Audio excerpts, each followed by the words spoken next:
Hey everybody, I'm back with a video. It's sort of a promotion, but it's always also something to get you acquainted with where I am at the moment with the project I'm presenting here. So this is sort of a heads up for the topic of the so-called problem of house division in ancient astrology, especially Hellenistic astrology, by means of the work of Robert Schmidt, what he did with that material. So what will be showing you here is the content of the 6 videos that I presented on this topic. So let me give you a slight heads up on that, and you can listen to what I'm saying about it in this video. So the first video was about strength of certain planets located in certain places. The second video was about the issue, what exactly is the MC and what's the difference with the place at the peak. And the third video was especially about what might be the difference between them, the 10th place containing the place at the peak and the portional MC and the IC, which is a cantron, but the 10th place itself is also a cantron. So what is the difference between them?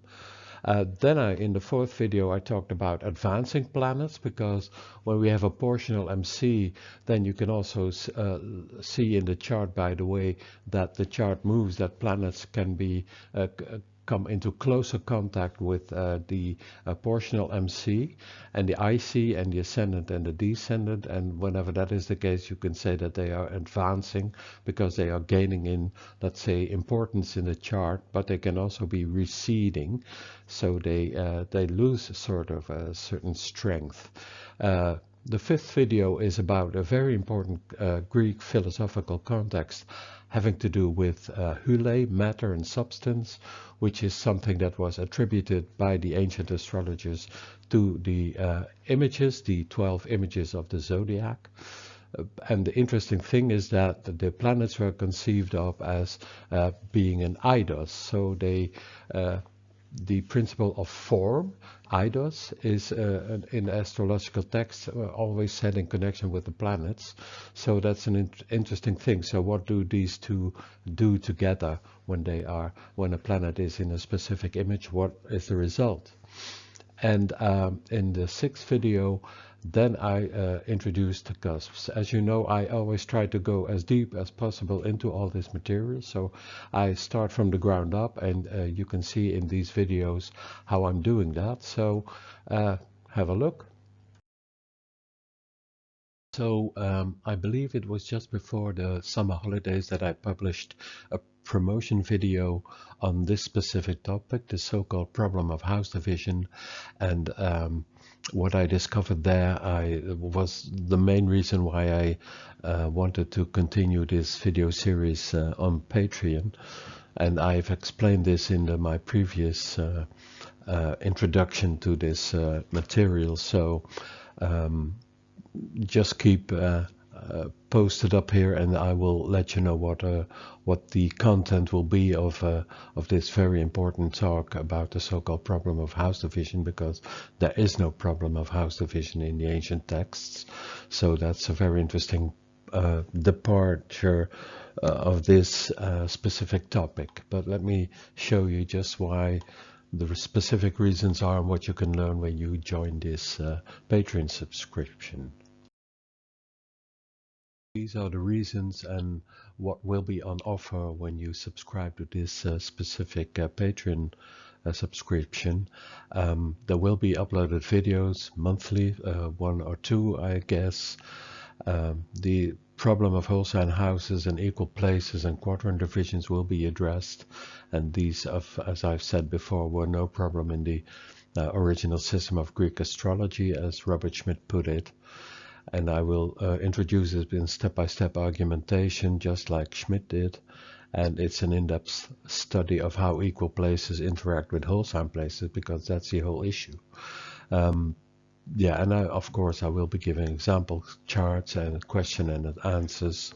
Questions can be placed and answers will be given as far as it's in my grasp to really address all the possible questions that people might have. But it's a very interesting study, and I really like this topic because it makes so much sense, and it's also very important to address the issue of the many house systems that were introduced in the history of our astrology. So that's an interesting approach to this issue, and I'll give you an example of why it's so important, because I hope you can see in this example how Schmidt evolved his understanding of all this astrology, and I will do so by showing you some by comparing an old translation that he did in a very early work of Project Hindsight, the translations of the work of Valens, and how he translated the same passage in 2016 when he produced his paper on the problem of the house division in Greek Hellenistic astrology. So let's have a look. So welcome to this next video on the whole sign houses. Actually, they are whole sign places and the equal places.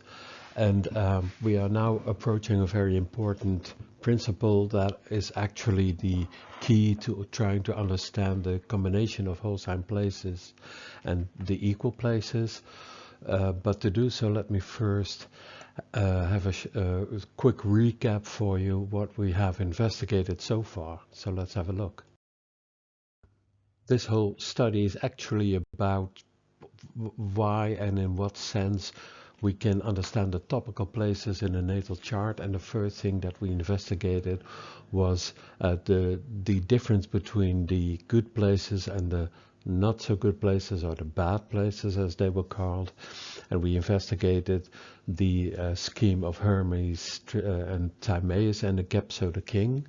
And one of the more important conclusions is that this is actually not quite about strength as it is later addressed in the astrological tradition, but it has actually to do with the idea of being busy, being at work somewhere, finishing business somewhere, being at work. So there are some places where planets are not that at work for the native, and some places where they are being very busy, and some intermediate issues as well. So that was the first video on this interesting topic of how do we get to the significations of the topical places. So this is the first general the scheme of trying to understand the 12 separate topical places.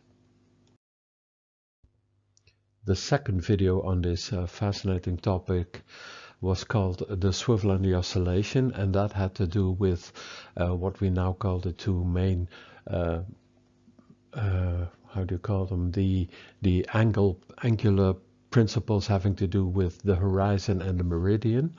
So these are of course the significations having to do with the rising image, the ascendant and the descendant, and we came to an understanding that the movement of these two principles, the meridian both and the ascendant and descendant, have a lot to do with the principle that is at the base of all Greek astrology, namely fate concepts.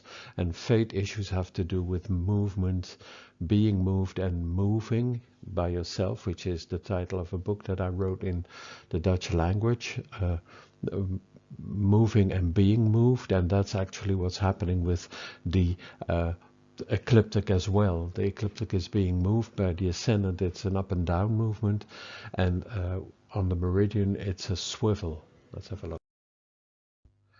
Here is the illustration of the swiveling motion having to do with the 10th and the 4th image, and this actually has to do with the idea of a cantron, and a cantron is a hinge or a pivot, something pivots with the idea of a cantron. We will get back to the idea of cantron further on in this video, because it has a lot to do with what we will be investigating next. But the interesting thing is that the cantra have to do with where something changes, where something is a center of movement, and that was a very important principle in trying to understand what's actually happening with the ecliptic in these specific points, and that's the reason why they were called cantra, because the movement has to do with something that they pivot. The ecliptic pivots around these 4 important points, so that's an interesting one. And that also introduced the idea of the place at the peak, which is always 90 degrees apart from the rising degree, the horoscopos, and that's a great difference with what we now came to understand as the MC, the zenith of the heavens, the place exactly perpendicular to where you are standing, and that's quite a difference from the place at the peak. There can be a lot of difference between both these points, and that was addressed in the next video. In the third video on the issue of the topical places, I addressed the difference between the 10th place, where the place at the peak is, and the MC and the IC, having to do with the meridian, the perpendicular point of the place where one is born.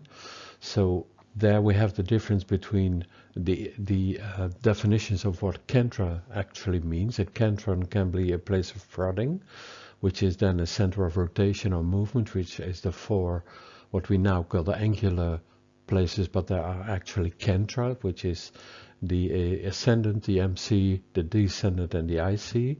But then you also have the meridian, which is the portional MC, which is the MC by degree, which can fall in any of the houses above the horizon.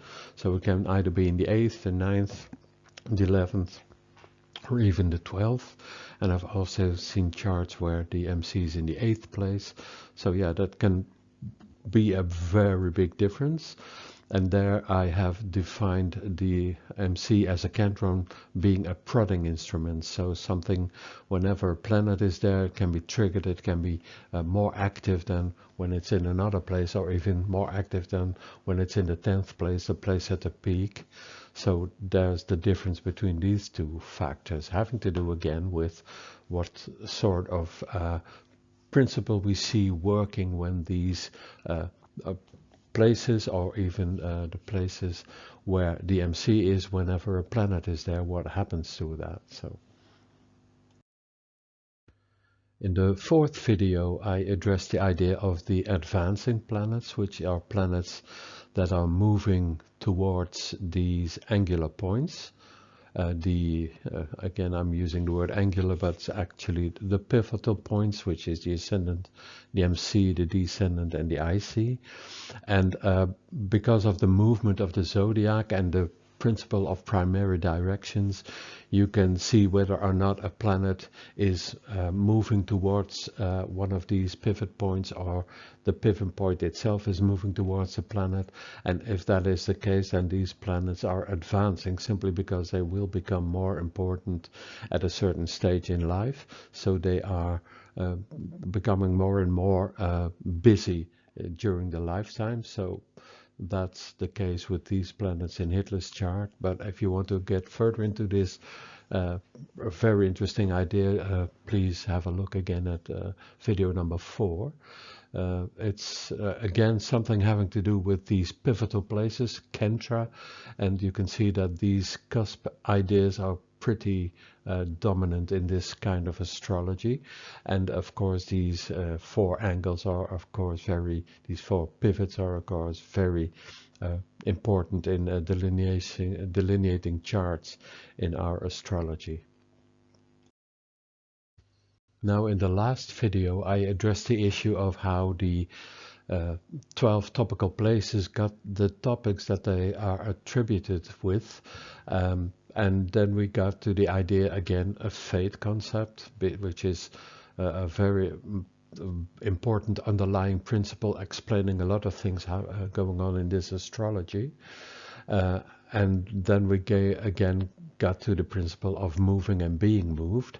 All these kinds of words having to do with movement and change are both the words fora and phero. Fora is movement and change, and phero is to bring, to carry, to bear, or to be carried somewhere, or to be carried away, which is actually what's happening in our chart, our astrological chart, simply because there is a diurnal movement and a zodiacal movement. The diurnal movement is clockwise and the zodiacal movement is counterclockwise, and that has a lot to do with the issues having to do with the four angular triads, the four pivotal triads, I need to say, which is of course the images flanking each of the four kentra, and these have a lot to do with the topics attributed to them. So we got new names for these places. It's no longer the succeeding places, but the referential places, the 11th, the 8th, the 5th and the 2nd, because these places are turned back toward the Kentra, and the other places are flowing forth and slipping away, were formerly known as the Cadent places, because they flow away from the Kentra that they belong to. So that's a very interesting new take on what this all has to do with the significations of the topical places. But there's more. Now, in the last part of the fifth video, the last video I did on this topic, we got sort of a bit into philosophy matters, and that was also a very important one, simply because we are talking about concrete things, concrete events having to do with the 12 topical places, and there's a very important Greek philosophical word for that, which is called hule, which is matter and substance, and which originally meant wood, simply because wood can be transformed into any shape or thing that you want to use it for. So it's simply something at hand being able to take on form. And then there was the very interesting and very tantalizing idea that the term form is eidos is used in astrological texts in connection with the planets. So that is very interesting, because the conclusion of that all is that the images and the places together can be seen as matter, hule, and it's conceptualized as sort of a potentiality that can be formed and informed, and it can be informed only by means of planets located in them, or by the manager when the place has no planets in it. So that's the reason why there are no delineations given for some places as places, simply by that fact alone. That is never done.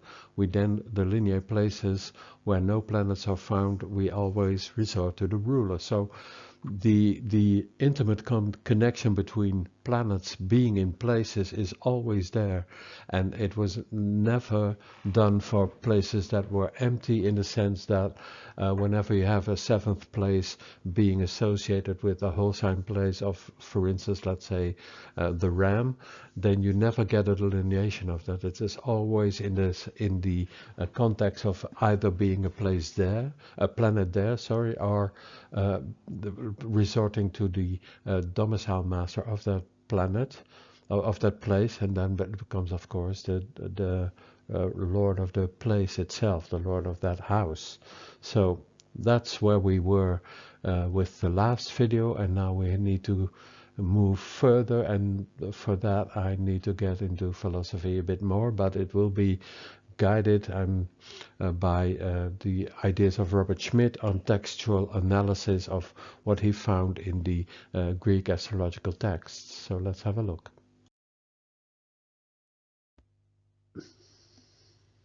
So, having gone through all that material that I addressed in the previous 5 videos, which is I hope, of course, a good introduction into the how and why of the 12 topical places, why they got the significations that they are still in use today, and how the study of ancient astrology shone a new light on it. So now we have to move further because the basics are now there. We know that images and together as topical places are sort of a hule, a matter to be informed by either a planet's being there or planets ruling these places. But so now we have to move further because we still have to address the idea of the equal places. What are they about? And to do that, we need to address the idea of cusps. So let's have a look at that.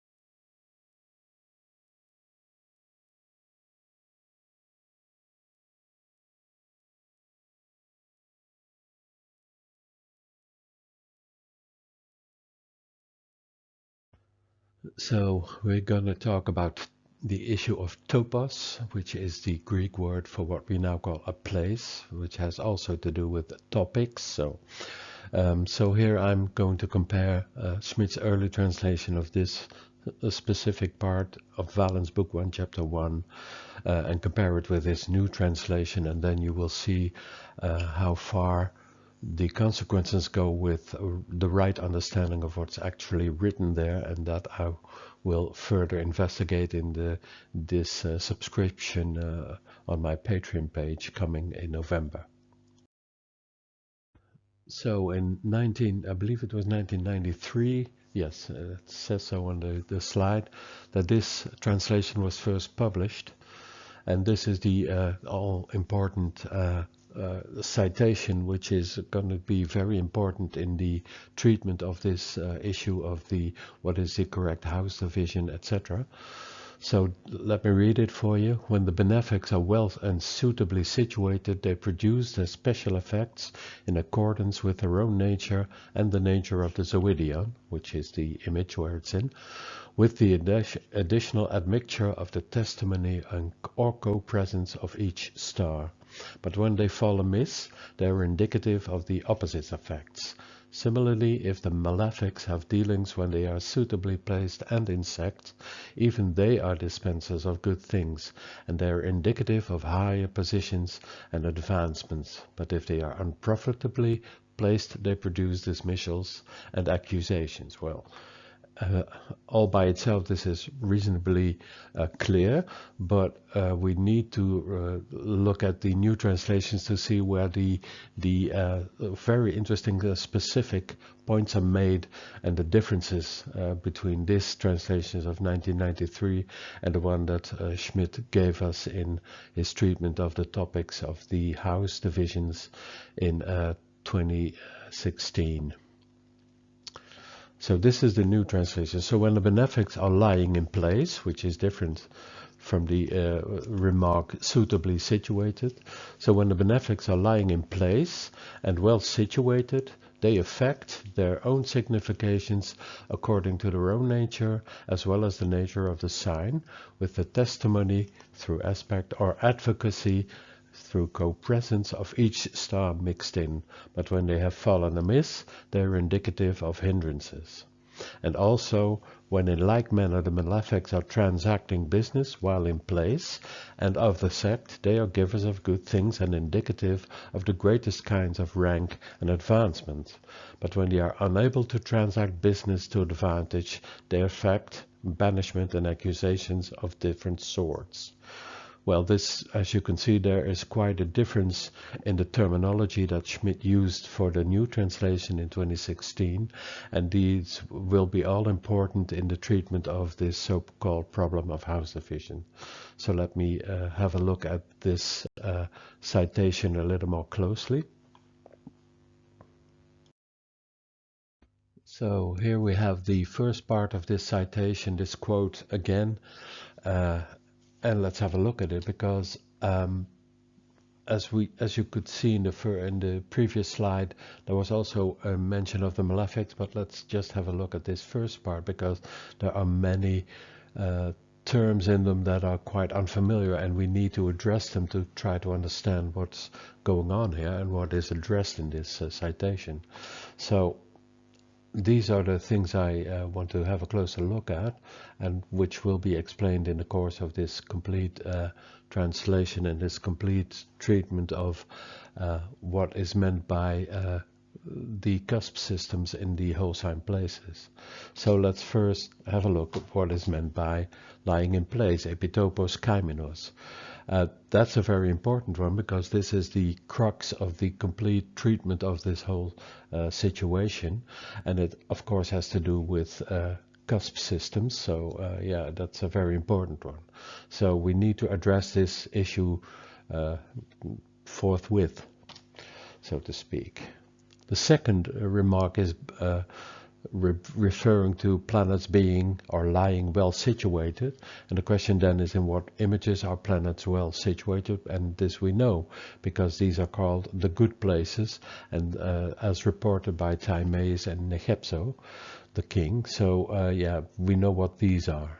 That's great. I will address them also, of course. Own significations and own nature. So there are conditions where a planet cannot bring it to completion its own significations in accord with its own nature. So the question then becomes, what are these conditions? Because in astrology nowadays, it's often assumed that a planet will always function in its own significations and its own nature. So this clearly suggests that it's not always possible for a planet to do so. So that's an interesting take on what happens when a planet is not epitopos, so to speak, or not well situated. So that's an important issue to address. So we need to understand what these conditions are. So I will address them in this talk. The nature of the sign, and of course the question is, what are these natures according to traditional astrology, and perhaps specifically Greek Hellenistic astrology. The fifth point is testimony and advocacy, and it's interesting that there's a difference made. Testimony is something else, that's through aspect, martyria, or advocacy, which is symparousia, which is through co-presence. When a planet is together with another planet in the same image, then that's not testimony, but it's called advocacy, which is a difference. Interesting. And the last thing to address, which is a very important one, is about the idea of falling amiss. What is falling amiss? We know this also because it's referred to often as being in one of the bad places, the ones reported by Timaeus and Nechepso. But there's more to it, because there's also a referral to what's called poorly and unfavorably situated. So there's something more going on, and the question, of course, is, what is the difference? Again, we need something more specific to understand what is meant by this remark in this quotation. So there we have it. Yeah. So we need to have a closer look at this issue. What is the idea of epitopos? What is that, and what difference does it make for the delineation of planets, being them benefics or malefics? So this is what Schmidt said about it. This carefully written passage tells us under what circumstances a planet can effect its own significations, that is, bring them to completion. So we must understand that there are also conditions when it cannot do that. And that's of course important for delineation. This does not mean that a planet is inactive or inoperative. If it fails to meet these criteria, we must assume that a planet is always busy or at work in some manner, but there are many qualifications to the idea of a planet being at work. In what manner is it at work? And this is strongly dependent on the place where the planet is lying in, and of course if it's in a good place, and also epitopōs kaimenos. So the question is under what circumstances it can bring its dealings to a successful conclusion, one that is favorable for the native in the case of benefics and unfavorable in case of the malefics. So that's the issue that we need to address, and of course I will do so in this subscription extensively. So I'll see you there, I hope. My latest video on this issue is having a look at remaining issues. So whenever this idea of epitopos and atopos is addressed, then there are certain things to take note of, because some charts are really special in a certain specific way. So that's important to address, but there are also charts where there is no epitopos region at all, especially when charts have a rising degree, a rising portion in the very late part of an image, so in the 29th or the 30th portion of an image. That simply means that all the equal places are also in these portions, and that leaves actually no space for any planet to be epitopos, with perhaps some exceptions. So I'm addressing that in this video. So yeah, if you're intrigued, please come join me in this fascinating study on the so-called problem, the non-problem of astrological houses in ancient astrology. So find me on my Patreon at tiers where you can find this. It is the second one, the whole sign places and the equal cusps. I do this always in honor of Robert Schmidt and his wife Ellen Black, who passed away last May somewhere. These two persons were very basic in everything that we now know about Hellenistic and Greek astrology, and I follow in his footsteps, and I'm standing on his shoulders, because if he had not done this work, and they working both together, then this would never have come to the surface, and we would be at a loss for certain things in astrology. So yeah, it's in honor of them, and if you want to study this material, please join me, because it's fascinating material and people are really excited about this. And I think the level of your ability to interpret charts will grow exponentially. So come join me. And as you perhaps know, I've made a great many videos on all sorts of issues in Hellenistic Greek astrology, and I got some kind comments on my earlier work, and you can read about them here. And of course, all these things, all these issues that I addressed in these talks and these videos will in some way or other return in my presentations that I will be doing for my Patreon subscription. So I hope to see you there.